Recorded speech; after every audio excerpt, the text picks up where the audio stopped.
I increased my LSAT score from a 152 to a 175 and worked through over 40 official LSAT practice tests.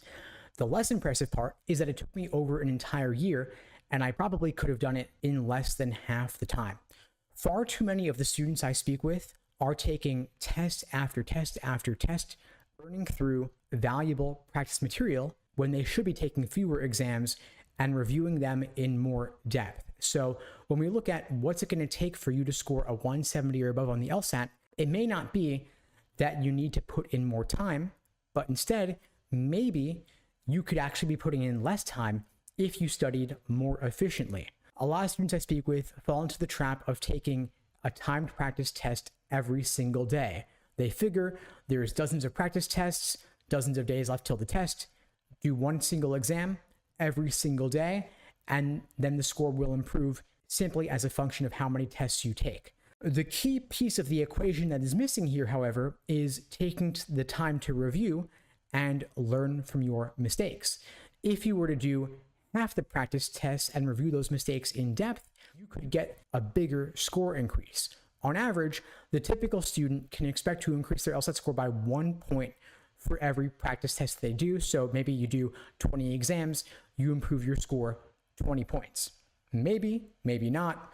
It's a whole lot easier after all to go from a 120 to a 140 than from a 160 to a 180, but I understand the idea that doing more practice questions will get you more pattern recognition of the methods of reasoning that LSAC uses. More pattern recognition means more questions correct on test day.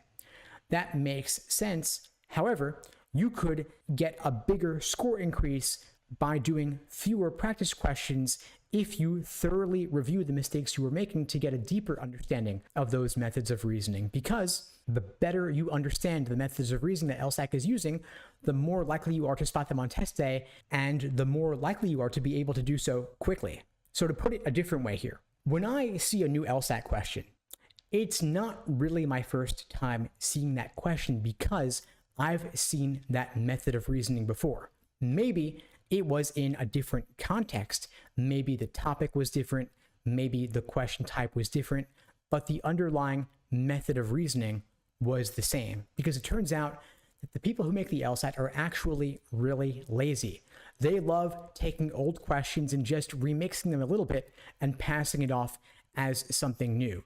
This was especially apparent on the logic game section, which sadly is no longer with us, but it is equally true of logical reasoning as well, even if it is a little bit more difficult to spot. I'll give you an example. Let's say there is a classic LSAT method of reasoning like confusing correlation for causation. This method of reasoning will show up in one context with regard to speed limits and driving cars. In another context, it shows up with regard to climate change.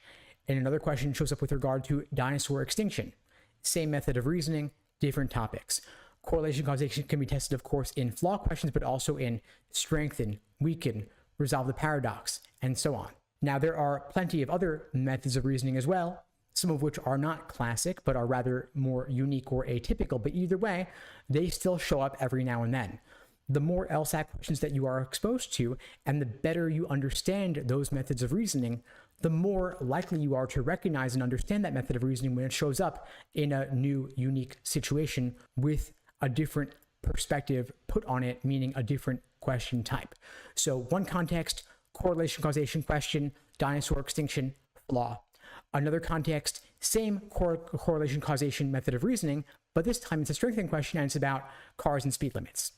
If you understand correlation causation inside out, you will be able to spot it in both contexts. But how do we make sure that you actually understand correlation causation well enough to spot it in all these different contexts? It comes down to deeply understanding that method of reasoning regardless of the context, and you develop that deep understanding through reviewing questions in depth. If you understand questions in depth, if you review them in depth, then you can improve your score by 2 points for every practice test you complete, rather than only 1 point.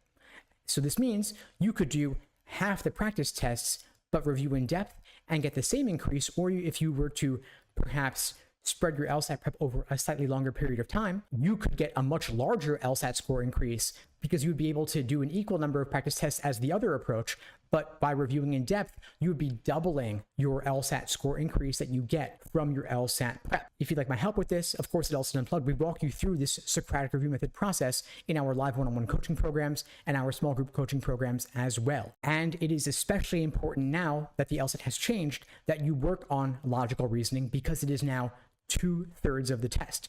So whereas it used to be only 1/3, now it's doubled in importance, so any gains you make in your understanding of logical reasoning will be doubled across the two sections. Now, I spoke a lot here about evaluating methods of reasoning and reviewing them in depth, but of course, it is also important to look at question stem recognition and evaluating answer choices, tempting wrong answers, unappealing right answers. What are the tricks and traps that you personally are uniquely prone to falling for, so that you can avoid, of course, making the same mistakes again?